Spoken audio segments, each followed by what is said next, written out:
girls. Life is girls. Life as girls. Life as girls. We have a lot to say and we hope you're listening. Welcome back to Life as Girls. I'm Aubrey and I'm your host. This week we're talking to one of my good friends, Kelsey. She's a senior in high school, she's on the debate team, and she's read more books than I will probably ever read in my life. Knowing Kelsey, she could talk about music for hours. It's something we're both interested in, and it means a lot to each of us. What's really cool to me is that we have different music tastes, but we find common ground all the time, regardless of how familiar or unfamiliar we are with each other's favorite genres and artists. I'm so excited to talk about music and what it means to us in today's episode.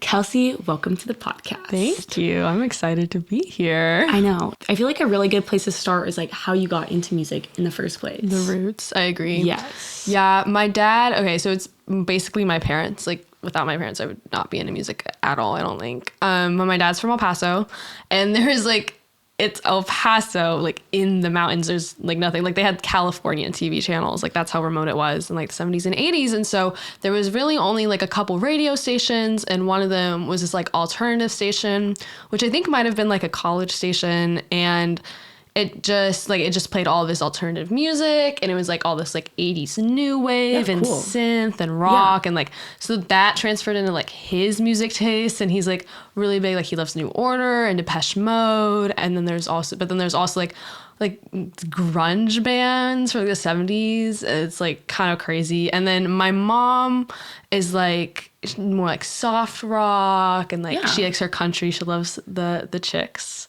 Oh, my mom formerly the Dixie Chicks. Like I feel like that's a Texas mom staple. Yeah. And then like also like she really loves U2. Actually both my parents too, but I associate it more with my mom because she played and Coldplay. Definitely channeled my Coldplay love. And then it was just like but then like growing up, like I was listening to like Hannah Montana and Miley Cyrus. Two different people, I would argue. Yeah. And Selena Gomez and like all the Disney Channel hits, even though I wasn't watching Disney Channel. I was a big fan. Yeah. No, I did watch Disney Channel, but that's like, I don't even know if I would be embarrassed by it, but it's definitely like where I've listened to the most music. I still listen to Hannah Montana at least once a week. Like it's not like I watched Ant Farm, and so good. Shauna Ann McClain, she was like the like main character. Yeah. She's the actress, but Calling like she could sing. Yeah. And I mean, other than that, like I think the way I've really gotten into music, I would say my parents, but honestly, I feel like it's more Glee. Truth. Literally, all the Glee mashups were like so good, or like they would like so like the way. Like, I always think of, like, their Smooth Criminal cover. Like, that is all the time. All the time. I think about it all the time. And then also the episode where they do, like, I think Halo and Walking on Sunshine. I love that one. Standout episode. Every time they played a song, I was like, oh, this is really good. Yeah. And so I would listen. But the thing is, I would listen to the Glee cover of it. Yeah. Over and over and over again. And then I guess, like, I kind of realized, I was like, oh, this is an actual song. Like, this is not their song. This is an actual song. And then I listened to the original. I was like, yeah. And that's how I'd be like, oh, okay. Little aha moment. Yeah. Yeah. I love their last Christmas cover so much. That episode means so much to me. They actually, I mean, I feel like it can be kind of embarrassing to admit that you've watched all seasons of Glee, which I have. And I haven't.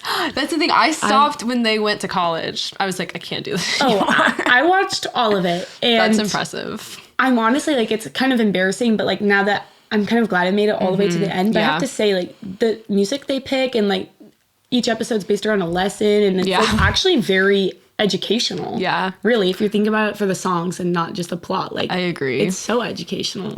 Yeah. So besides like Glee, I mean, how would you kind of describe your musical phases as you've grown up? They're such a mess. So there was, we can start with like our little Hannah Montana, Disney Channel, like 1989 Taylor Swift, I really feel like. Yeah. And then like her red hits. And then like middle school, I was like, I'm different than everybody. So I was listening to like a lot of rock music. 8th grade, I was really big into like punk and grunge. And then I love the idea of like Kelsey in 8th grade listening to like I'm so like hardcore. No. Although that did like I have like such a great love for Nirvana like to this day. Like truly like foundational moment in my life. And then it like just totally transformed. Like it was still like rock music, but it was more like early 2000s. Like I saw Cage the Elephant when I was like 14, and I love Cage the Elephant. That was a big one. Yeah. And then it just like, and then at some point, like Taylor Swift jumped back in. I heard actually my friend, she sang Betty, and I was like, wait a second. And I listened to Folklore, and then I think Evermore was either about to come out or had just come out, and I was listening to Evermore, and I was like, whoa, this is like really good. So then she started, so then I got back into Taylor Swift, entered more pop, but then like also like when we played volleyball, like the rap music they would play, I was like, oh, okay. So then like I started listening to rap more, and now I'm like really, I like a lot of folk music more. Like I wouldn't call Zach Bryan like folk, but he's not like total country either. Yeah. And then Lumineers, great performance this past weekend. That was really good. I would call Noah Kahan folk. Do you think that's folk? I would call Noah Kahan folk, except I don't listen to Noah Kahan. Okay, well, sorry guys. You should. Apologies to all the people listening to this who are gonna be like, why don't you listen to Noah Kahan? And I'm gonna have to be like, I can't say why. It's okay. We all have to start somewhere. We start somewhere. I do know the chorus to Sick Season. Good. Well, I mean, I'm getting there. I started as a country music hater. Like, same. Actively said I hated it. I was like, this is the worst, and it's not the worst. Right. And then I actually listened to it, and I was like, oh, people have a point. I was like, oh wait, this is the Chicks instrumental. Yes. Yeah. And now I'm like, I regret saying that out loud because I was like, oh, my bad. I take it back. All these people are going to come from us. They're going to be like, why don't you like country music? I do now. I'm reformed. Yeah. My current phase, I think, is like folk and country music. Me too. But I had like a really big phase growing up. It was just like musical music. Truth. So, I mean, and I like old musicals too. So like Singing in the Rain, I just rewatched that. It's so good. Over and over and over again. I love that. And so, and even now, like La La Land, that's a newer musical. And I could sing every song from that soundtrack, which is really embarrassing. But I need to like actually listen to the soundtrack, because I remember I was actually really just shocked that Emma Stone and Ryan Gosling could both sing. Yeah, I knew Ryan Gosling could dance. I didn't know that he could sing, and I was really impressed by that. They like basically had to learn to sing. And it was like I think they had like a really short time to learn it too. I don't think they had a ton of preparation. It was good. Ryan Gosling like learned how to play piano for that. I know. Yeah. That's impressive. Ryan Gosling, my absolute favorite, for real. Like, yeah. So we've talked about like your musical phases over the year. What would you say like right now is like the phase that you're really, really just loving? This is hard because I'm listening to like a ridiculous amount of people, right? Like it's so silly. But I think that's a good thing. I think it's a good thing too. Olivia Rodrigo has been on rotation a lot, but I've also, it's interesting because I found myself where like I can't quite, because the weather, it's like chilly, but it's still sunny out, so I can't get out like all of my depressing playlists quite yet. We're not quite there. It's not cloudy enough. So I'm kind of like in this phase where I'm trying to find like these songs that feel like fall, but they're still like upbeat. So then like one like Holy Roller, which I think is Zach Bryan and Sierra Farrell or Fennel, I don't know. I don't know, but I don't remember. But that song I've been listening to that a lot. I've been listening to some Sinead O'Connor. Mostly her more upbeat stuff, but I like love her anyways. And also a lot of Lana Del Rey. I would say those are my couple right now. Oh my gosh. I would say it was Taylor Swift, but I've really been trying to like, not that I'm sick of her. Let's make that clear. Yeah, never sick of Taylor Swift, but why is she skewing my Spotify stats this much? Right. But also just like, for fear of only knowing Taylor Swift and no one else, I'm just like putting her on the side for right now, so I can like rotate through more artists. Out, yeah.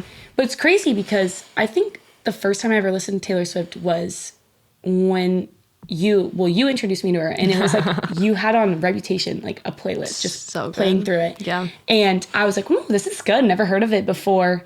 But I knew Taylor, but like only her hits. And I was like, oh, I should listen to Taylor Swift more. Like she seems pretty good. And here I am, like 2 years later, is practically the only music I know, which is really funny. Yeah. But we also like kind of talked earlier about how it's crazy that Taylor Swift is so popular now. Yeah. But when we kind of started listening to her, she wasn't, I mean, I'm not going to say she wasn't popular, but it was kind of like not as just everywhere in the media right now. And it kind of felt like cooler to like her.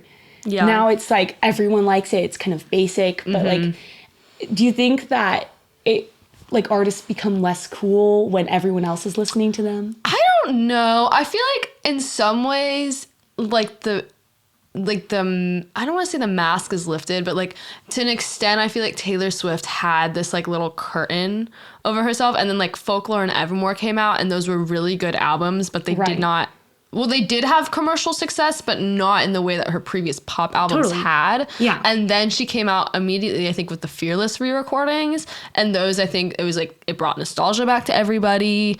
It was just like, there was also, I would argue that Fearless and Red are probably her best re-recordings so far. I'd agree with you. I don't know. Speaking Out, I don't know. Speaking Out didn't have like the emotion that the original one did. Well, obviously, because she's like not 19 and like and actively going through heartbreak, but and with the lyric change, which I'm sure I was actually really upset about that one. I understand, but yeah, there's less of that like rage that it had the first time around. And so I think that I feel like maybe now it might be a little bit less cool, but I don't even know. Maybe just it's less cool to men. I think most women really love Taylor Swift, and there's not an issue. But like, I feel like, I don't know, like she just has this like total magnetic presence around her. Like the NFL had like Taylor Swift in their bio, and it's like the NFL is this giant sports corporation that had one singular woman from the music industry, and they were like, what it was like Taylor was here or something. It's like, that is insane, because also just knowing that Taylor is referencing Taylor Swift. Yes. There's no other Taylor that I would ever speak about that. Yeah. You know? One like that. Yeah. No, it's crazy. It's crazy. And I love that everybody, I mean, I think like Taylor being in the NFL, like being correlated has to do with her being rumored, but like, I'm going to believe it's true to be dating Travis Kelce. I am too. I really like that. Fully support that. But I think it's great. Like, I hope it's not like a publicity stunt type of thing. I just think it's really great that like you could have both, and it doesn't have to be like men in football and women in Taylor Swift. Like, it doesn't need to have It can be both. Yeah. Yeah, no, absolutely. So talking about Taylor Swift and everything, talking about her concert. Yeah. We've kind of talked about this idea of like concert culture, and I'd love to know like, what does that mean to you? How would you define that? Mine would be like, I'm actually really bad about concert culture. Not in like, because I'm like, oh my goodness, I'm going to a concert. This is so exciting. And then I like get there, and when I have to wait, it feels like I am so impatient, and I hate just like standing and waiting. That's why festivals are hard, because I'm like tired and hungry, and I'm like, I just want to see Niall Horan. Like, what is going on? Why is it? So like in that aspect of concert culture, I hate the waiting part, but I love like being able to just like go and see my artist. But then like we're talking about like recording, and it's like when I would record, there's like video, you can tell like how my like interactions with concerts have changed by going back in my camera roll. Cause when I saw Beach Bunny, I was just taking like a ton of videos the whole time. Oh yeah. And like not a couple years ago, but like a couple years after that, I saw Suki Waterhouse like this past February. And I was taking a lot more pictures, mostly just because she's so beautiful, and I was like, I need to remember this. But there were less videos, and I wanted to make an effort to like put my phone down. Yeah. Because like it's weird watching the videos and like not like remembering it.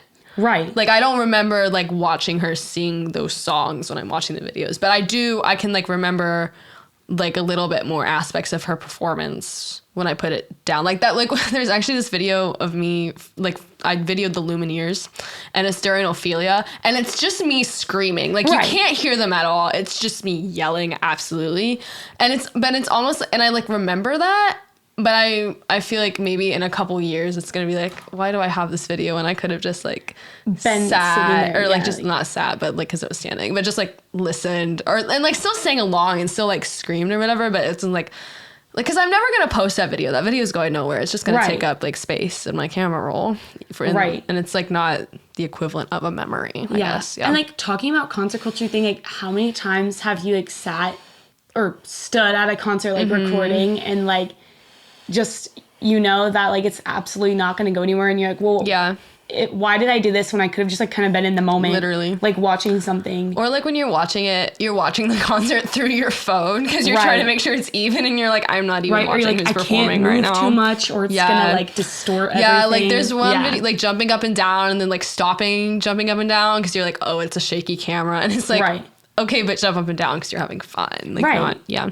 and I think about like how I wish I would have like kind of been more present. I just would have been enjoying myself and not thinking about like how it was going to like oh, if everyone else had a video and they were going to put it on social media, then like I should have one too. Yeah. So yeah, I kind of also like think that applies to, like, there's other people that I know just go to concerts just to like say they've been, or they go to concerts so that they can put it all on TikTok, because I mean I've seen so many clips of just like people like literally showing them, and like I know they're not singing, because if they were singing you would have heard it on the video. Yeah. So it's like, it's sad that that's kind of an experience of concerts. It's not like the getting ready and the like waiting out in the pit. You're getting there. And like you're buying the merch. You're exhausted because you're standing in the pit for so long, and all you want to do is sit down, but you know it's gonna be worth it because you get to hear your favorite song. Like that's for me like the most fun part of the experience.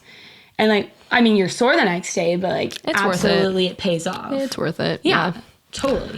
Switching gears a bit, I feel like the topic of copyright is also like really relevant right now. So, I mean, just like considering how often we've heard about it, and like for me, I've heard about it with Ed Sheeran and Marvin Gaye, and I've also like, it's come up with Olivia Rodrigo because her first album. Like, do you think that like these copyright lawsuits are like a good thing, bad thing? Like, what's your opinion on it? Okay, this is so, I was talking to my dad about this, who is a lawyer, because I said, well, you can't copyright chord progressions. Right. And his little lawyer brain went, he went, I'm going to educate you. I was like, okay. So he was basically talking about how like with copyright, it's what's on the sheet of music. So like it can be notes on the sheet of music, it can be the chord progression, it can be lyrics, but whatever is on that sheet is copyrighted. So then of course I was like, well, if the chord progression isn't on that sheet of music, because everybody's like thing differs and sometimes people just think of it and it comes to their head. Right. Or like thinking about like Stevie Nicks, who has like no, like she has musical experience obviously, but when she started in Fleetwood Mac, she was just singing. Right. Like she wasn't singing specific notes. Yeah. It was just her singing, and they were like, okay, we're gonna work around this. Yeah. It's like you can't, and then it's like obviously like after the song is written and performed, you can like go back and copyright it. That takes a lot of work. So I feel like in terms of copyright, I think it's really a matter of whether or not it was done with like intent. And like going back to Olivia Rodrigo, actually this is funny because I just saw a video of her and her producer, I think Dan Negro, who were like talking about the copy, like they had his daughter sing on, I think maybe Teenage Dream. Yes. Okay. I saw that. I saw that. And they kind of threw a little bit of shade about the whole copyright thing, because I think they gave 50% of profits to Paramore and Taylor Swift. They did for One Step Forward and Three Steps Back, and Good for You, and 50%. Like Taylor Swift, because One Step Forward was sampling. So I feel like in that case, like, yes, Taylor Swift is justified to have money. 50% for a brand new artist who had never recorded a studio album before is insane. Yeah. Insane. Olivia Rodrigo was also talking about how it was a different, moment, but she was talking in an interview about how, and I don't think it wasn't like specifically at Taylor Swift or at Paramore, but that she didn't think that if that had happened to her, like someone had sampled her music, that she would have done that to a new artist. No. And I have to agree with that, because like that is a lot of money for someone who is already like, who's funding the US economy. Yes. Like let's say that. Yes. But it's also like she's so young and she's so new to the music industry that I think that kind of like control over what she can and can't sing is, I would just be scared. I think I would be like afraid. She's not to even 21 yet. Yeah. Like I just turned 18. Like Olivia Rodrigo is barely older than I am. She's 20. I cannot comprehend that at all. Like, I'm going to take 50% of those 20-year-olds' profits. Yeah. She was like 19. Like that's insane. And then like I kind of think the Paramore one, like they sound so similar, but then they do. It was also like, I agree with people were drawing comparisons to like one of Miley Cyrus's old songs, and then one of, I don't know which one it was, but it was just like, pop punk is like the definition of like chord progression stealing as far as any sort of like music industry like genre goes. Like pop punk is it. And so it's like to be like you don't even know if she heard that Miley Cyrus song, and to be like, we're gonna like she's copying, she's doing blah blah blah. In my opinion, they didn't even sound that similar, but I was just like it just seems a little bit ridiculous to be like throwing out all of these accusations, and you're like why? Like, what does this get anybody? Right. Like, does Miley Cyrus even care that much? Is it even really copying? Like, it probably was not Olivia Rodrigo's intent. Like, why? Yeah. Like, it doesn't make sense to me. Like, and like, we could be wrong about Olivia Rodrigo. Maybe she's a horrible person. Maybe she is stealing music. We choose not to believe that, first of all. But also it's like, I think it's a great thing that like her influence, like she's very influenced by Paramore. She's influenced by Taylor Swift, and she said that before, and that shows in her music. I think that's cool. Yeah. And like she's actively talking. And also just like I feel like those are also like you're providing musical avenues for girls. I mean, like these people inspired me, and like maybe they'll inspire you. Like I love Paramore. I love Taylor Swift. So like I think it's great, and I think it makes it like kind of more of a collaborative thing instead of like you can only have like one individual artist can only have one style. Yeah. They can only like create every single thing completely by themselves. Like I just don't think that's as fun, first of all. Yeah. And I also don't think it's like as like explorative as it could be. Like you could be exploring like so many different genres as an artist, and I think that's again like discouraging. It just, I agree. It was like it sucked to see that, and it was like Ed Sheeran. I brought up earlier, like Ed Sheeran lawsuit was about chord progression, and it that's crazy to me. And it was about a song that was made so long ago. Yeah, and it can still like a song that was made so long ago, but that he sang in a concert. It was like a mashup of one of his songs with a Marvin Gaye song. Yeah. And they were like, oh, well, you sing it now, so we're going to make it into a lawsuit now. And it's crazy because, like, I feel like so many artists constantly, like, Wallows does that. Yeah, I think they do, I don't remember what song it is, but they do one of their songs and they mashed it up with What Makes You Beautiful. Yeah. And Maggie Rogers did that last weekend. She mashed up one of her songs with I Want to Dance with Somebody. It's like a really common thing for people to do. Right. And it's like, why would you, I want to say maybe even Sabrina Carpenter did it when I saw her. And like, why would you complain about that? Because it's like, it's just people enjoying music. And like music is a limited field anyways. And how cool is it that you're going to a concert for one artist and you could hear music from a different from another. And especially when it's songs like everybody knows. Like What Makes You Beautiful is everybody's gonna scream it. Everybody's gonna scream I Want to Dance with Somebody. And so it's like Niall Horan did Everybody Wants to Live. Everybody Wants to. I actually wanted to talk about that so bad. I was like, guys, I am such a Niall Horan fan now. Before I was like not into, like I was into One Direction and like I grew up with them. Not that I was like a big One Directioner. I am such a big Niall Horan fan right now. I know. Okay, shifting gears again, I think we like really need to talk about AI in music. Yeah. Because I think again, like it's again something that's relevant and you're hearing more about it now than I think I've ever heard about it in my life. And like where do you stand on AI in music? I know that everyone's talking about their opinion on AI in like just writing and everything else, but now we're talking about it in music. What do you think? I think I'm just like very anti-AI in general. Yeah. Stating that like almost immediately. I feel like it's not, AI can't invent music. It can't write a song because it can't experience human emotions, and so it can't put like phrasing to that or music to that. And then also like all those TikTok covers, I don't like them. I think I feel like I heard like someone did like use like Taylor Swift and like as like Drake or Kanye West, and I was just like, this is the worst. This is awful. It was like this is not music. It was a lot of like, it was like Harry Styles covering Style by Taylor Swift.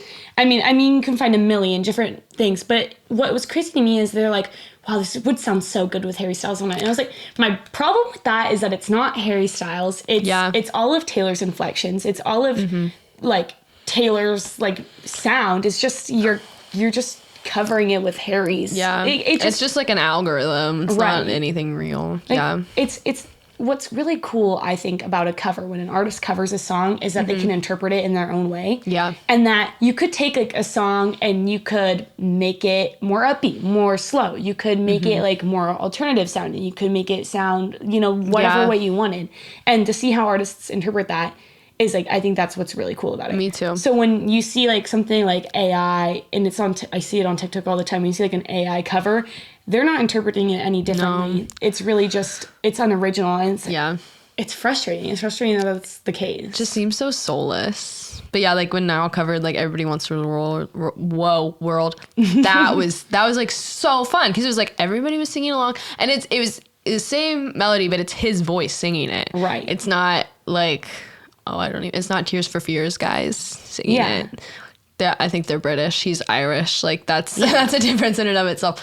But then the Chicks with their Landslide cover, truly. That is, I don't care who I find. Iconic. The Chicks cover of Landslide is my favorite cover of Landslide. I like it more than Fleetwood Mac. I would argue it's better than Stevie Nicks' original, and I love Fleetwood Mac. But it's, and like we did not grow up at the time of Stevie Nicks like doing that song. I think that's like my dad was like, oh my goodness. no, Stevie Nicks version is better. And I was like, agree to disagree. Like our generation, I love that people are choosing the chicks. Yeah, I cannot stress stand behind that. And yeah, I have to much. stress how big of a Fleetwood Mac fan I am, and I just will always stand by Landslide by the Chicks instead. And like it's so good. That's such a good example of like why I would be so against AI, because in that cover, like she changed so much. It's just completely different song. Beautiful. Same lyrics, of course, but it's a completely different song. It really is so cool to me. Like that is exactly what I wish every artist would do with a cover, is to like, it just made me love the Chicks more, and it made me love the song more, because it doesn't have to be played in one single way. I agree. My other like two big covers that I love, they're both by Sinead O'Connor, but it's Nothing Compares to You, which is a Prince song, and that's like probably her biggest one, and it just is so insanely, like her voice is so powerful. But then she also did All Apologies by Nirvana, and it's like very similar to the original, but the way, just like her having like her like being a female and her voice being just like softer, and also just her having the voice that she does, which I feel is like so inexplicable. Yeah. Like it's like literally like I've heard no one else's voice like Sinead O'Connor's. Like it's just so unique from Nirvana's that I was just like, this is good. This is amazing. Like it's so beautiful that artists get to do that. And I think AI just takes that opportunity away. Right. Yeah. Like it takes away artistic expression. Yeah. That's what you're saying. It literally does. Yeah. And I just think like if you're encouraging artists to just say like all you have to do to get popular is exactly recreate another artist's work, that's like a really bad message you're sending. Yeah. Like I think that is what AI cultivates, is like, oh, here, just copy someone else's song. Yeah, it's like conformity, and it's like, that sucks. Yeah. And if anything else, like if there's anything else we're gonna get from today, it's like we really appreciate just like music and how it's different, and how like it should be varied. It should be just like, yes, exactly. Yeah. So absolutely not. No AI. No AI. Yeah. Boo. And earlier you talked about Taylor Swift, and we were talking about how like your phases of music, you were trying to be different. So different. Trying to be so different from everybody. I would say that's your anti-mainstream artist phase. TikTok's known for like popularizing songs, taking things that are not mainstream, they really are, basically making it mainstream. So with that like being said, like do you think TikTok is bad for the music industry? I was thinking about this in the car, and I was trying to, because at first I had been like, TikTok is very bad for the music industry, but like everything, this has nuance. And so I think like in helping artists get discovered, it's like it's an incredible platform to do that. You don't have to wait for some record company to come sign you and say, we're gonna give you this much money, and then you have to deal with a bunch of record disputes later. And you get to make your own music, and it's a lot. I feel like it's very accessible, but I think also like in some ways it allows for like just like the absolute worst behavior from like both fans and music artists in some ways, because it's like, I think it's like cultivating this culture where like it's, if you like Taylor Swift and Gilmore Girls, then I wrote the song for you. Yeah. And then and it's 30 seconds of this song. And while you may like those 30 seconds, when that song gets released and you go on to listen to the whole 2-3 minute version, you could totally be like, this is not a song for people who like Taylor Swift and Gilmore Girls. This is entirely different. So it's like trying to like play to like some certain image. Yeah. Or, it's like marketing yourself a certain way. But it's like, but you're not writing at that point. I don't think you're writing for yourself. I think you're writing for other people. And I think like to an extent you have to write for yourself for it to be applied to others. Yeah. And then also it just annoys me when I get videos that are like, I I wrote the song of the summer. And it's like, you can't declare that as a singular person on the internet. Yeah, and that's not how that works. Like, I don't think your marketing team really quite thought about that one. Yeah, but I completely agree with what you're saying about it's a great way to discover artists. And I mean, I have to say, I never would have found Noah Kahan if it weren't for TikTok. Yeah, so like TikTok is probably the reason why Noah Kahan is like so insane right now. And he said that he'd put out Stick Season, and then it had been on like social media for like half a day, and it just completely blew up. And he was like, okay, this song is going to be a good one. Like he knew it was a good song. So I think even like artists can agree that TikTok is a great platform. Yeah. And like artists have thanked TikTok for sure being a platform that like expands their music to a new audience. Yeah. And in that aspect, I think TikTok is great. And it's helpful to me. It's like a resource really. Yeah. But again, like that kind of resource, you have to be careful how you use it. Because like another way I see it being used is like taking like TikTok stars that are not music creators. And they're like, well, you know, like I'm going to try my hand at music creating. Like maybe I can be an artist. Who allowed the D'Amelios to have music careers? Music careers, I'm doing quotations. Because like, Addison Race all of a sudden they have songs? Like, wow. What? Like I feel like the way that TikTok has just it's created this anybody can do everything sort of mentality, so and I don't know if that's exactly like the best thing in the world. I think in some ways it's really valuable, and then in some it's like, but they can't sing. So they can't sing. I think it kind of also it makes me question the whole like what I want to say is music and music writing is such a cool process. And I love how every artist does it differently. But to see like TikTok creators do it, I think you kind of see like the music creative process completely go away. Because that's like completely different reason. It's a completely like, thank you. It's like a place where they're just kind of doing it to get money and to get something out of it. And so like they're not even trying anymore. It's really just writing things on a piece of paper. And it doesn't mean anything. I always go back to Fiona Apple literally taking her music off of TikTok because of the way it was being used by creators. And she was like, I don't want this to be another trend. I think about that all the time. Yeah. Like that is just so... Number one, it's like really bold to me, and I admire that so much. But also like to get to that point where you're like, I don't want people to like have this sort of exposure to my music is like really, really telling, I think. Yeah, and I think what separates like, I'm not gonna say like real artists from like these people who are only doing it for like an ulterior motive to get money or something is that to like, get more followers. Like music creators actually passionate about music and like these are the kind of people that can have conversations about music and you can just tell that they really like what they do, and like those are the people I think are even more worth it to listen to in the first place. You don't have to like their music, but like you can appreciate their process. More than someone who's literally only doing it and like they're using auto-tune and it just sounds like crunchy. I saw Lil Yachty. And the amount of autotune he used, I was just like, guys, we can't.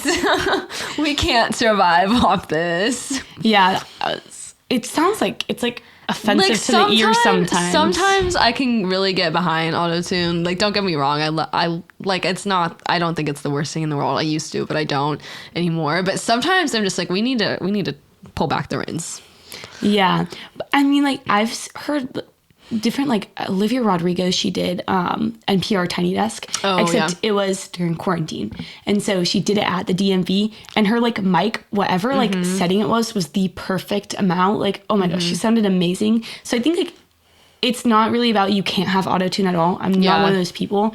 It's just like there's a tasteful amount. Use it in moderation. Yes. Not in excess. Yeah. Yes, exactly. And we were talking about TikTok. We were talking about, like, it's a great way to discover artists. I think it's also a great way to discover, like, genres of music you like. I think it's also a great way to discover, like, how people can get really creative with music and interpreting music different way. So I think that being said, do you think artists should stick with like one genre and their whole lifetime? I mean, the most like relevant example I think is Taylor Swift. She hasn't. Do you think that's like a good thing? Do you think it's a bad thing? I think it really depends on the artist. I think in some cases it's like, please stick to your day job of whatever your music genre is. But I think also like in some example, like Taylor Swift is a really good example, especially because I just listened, I will promise this is relevant. I just listened to this podcast on the Chicks and their response to the Iraq war. Yeah. And that podcast gave a lot of background onto how country like began and as I was listening, I was like, that is, because it was a very tight knit crowd. And so for Taylor Swift to be able to transition out of country music and into pop and still like keep those influences and keep those fans, I think is really impressive. Because I remember when Reputation came out, there was all of these people who were like, bring back the old Taylor. And at first I kind of did agree with them, because I didn't know what to make of like the Look What You Made Me Do music video, because I'd never seen anything like that before in my life. I was like, 12? And I was like, what is this? But then it's like, and then you come back to these Fearless re-recordings and like you're just listening and it's just this like really good sound. And then like she like Red, which was her first like pop album, I guess, is still very country. Yeah, Holy Ground is a country song. That is not I bet a pop you song. Think About Me. It has, you that can is hear a country song. Yes. And that's probably my favorite of all of the Vault tracks. I love them so much. Like I think like she did really well. And I also always think of Tyler, the Creator, because I think of, is it Yonkers? I think it's Yonkers. Or is it Goblin? I don't know. His first album. I'm really bad. But I do like Tyler, the Creator. I do like him a lot. And I always think, and I do love that album, even though I can't remember the name of it. But I always think about that because that was like really, the way he is rapping is very like harsh. Like the flow is really good, but it's like just such a different sound from then when you look at like Igor and you're like, oh, okay. And then even now with like Call Me If You Get Lost, like I love that album. It's so like it's not like totally R&B, but it's not totally rap either. Like it's a very good medium. And also even I will give like even Lil Yachty's new album, like he's got more R&B songs on there. Like it's like I don't think people should have to be like bound by one little genre. Yeah. And also Olivia Rodrigo.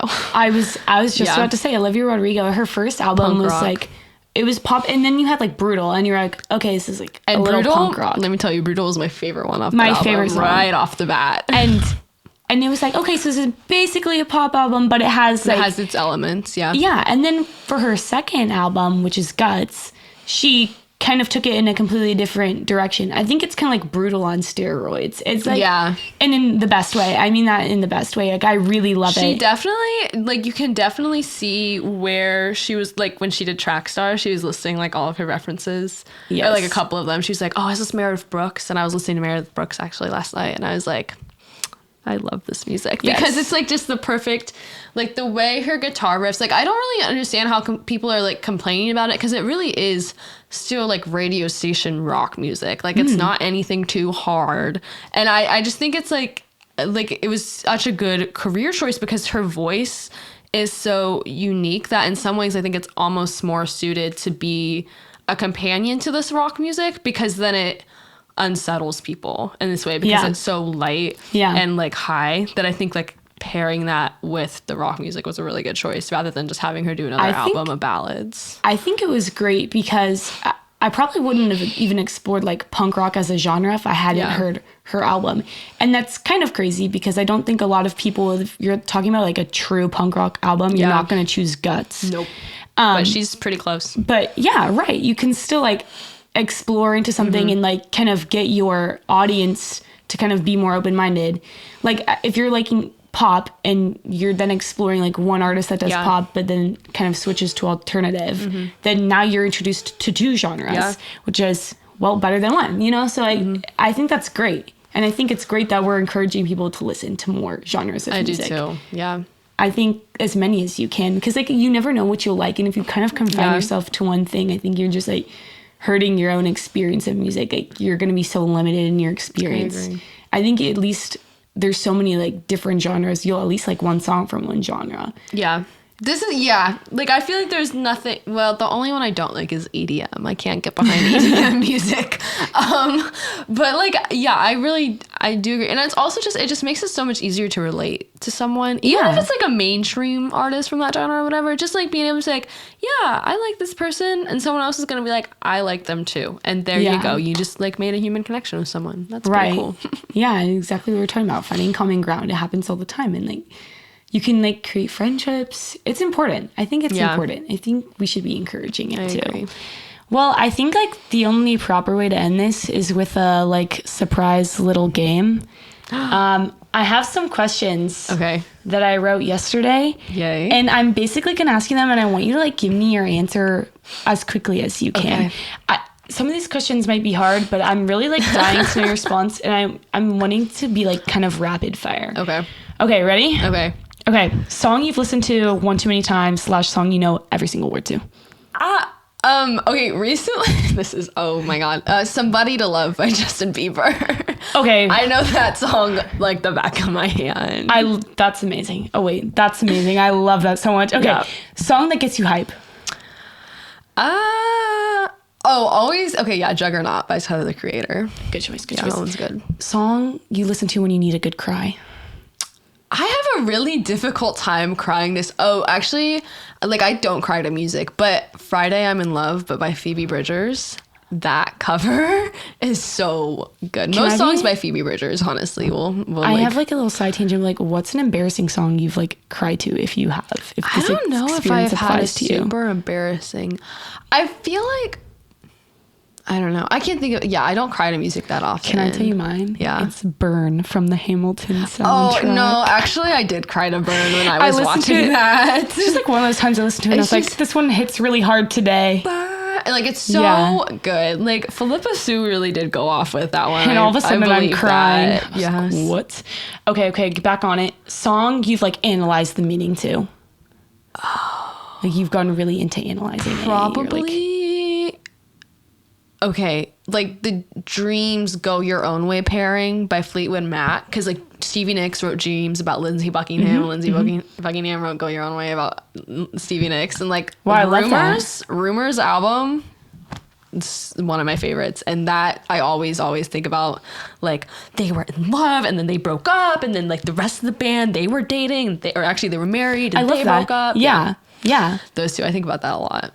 Well, that's cool. You're like encouraging me to do. You should listen to Fleetwood Mac. Myself. Yeah. Guilty pleasure song. What is that? Round and Round by Selena Gomez. That one is so good.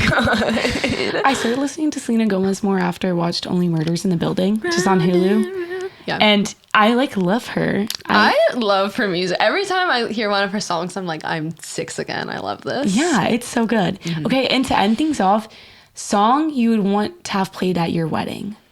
I don't know if you've even thought about this. No, I think about this from time to time. This a lot, but I can't like, every time I'm like, I don't know what I would do. Because a lot of the love songs I listen to are actually kind of like upsetting or depressing. Yeah. And it's kind of like, but I think, actually, that one's like not a good one, because the one I'm thinking of is about a guy like leaving a girl and her taking him back. So not that one. I feel like, this is really hard. I know. That's why it's the last one, because I was like, what would I want I don't know if you'll be able to answer to be played at my wedding?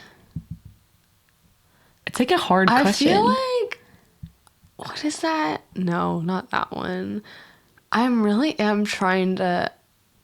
Okay, I think this one, it wouldn't be the wedding song that I dance to. Now I'm gonna have to think about this for when I do get married. But it's Two Princes by the Spin Doctors, and it's this real fun, like little pop rock moment from the 90s, and it's just like fun. Like it's just a fun song to dance to, but it's also like, it is like a love song, but it's like this guy who's like, if you marry this guy, like your father's gonna be real upset. And I, if you marry me, your father is also going to be upset, but you should marry me anyways. It's really fun. Oh, good. Yeah. My answer has always been like, from the second I heard this song, I was like, I would play this at my wedding. It's Lover by Taylor Swift. You're so and real. Like, yeah.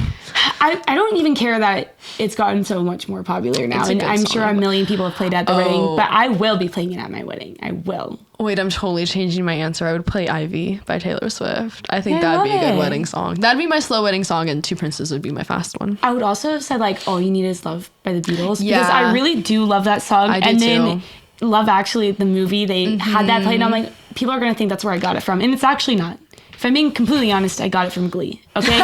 First of all. Full circle moment. But also, it's just like a really good song. And it's so cute. It is. And the Beatles. The Beatles have really good, like, quirky little love songs. Just like Yeah. quick, like 2 minute, like I want to hold your hand, like, oh Yeah. Yeah. I want to hold your hand too. I know. Yeah. They're the cutest. Yeah, well, I mean, that's everything. Hey.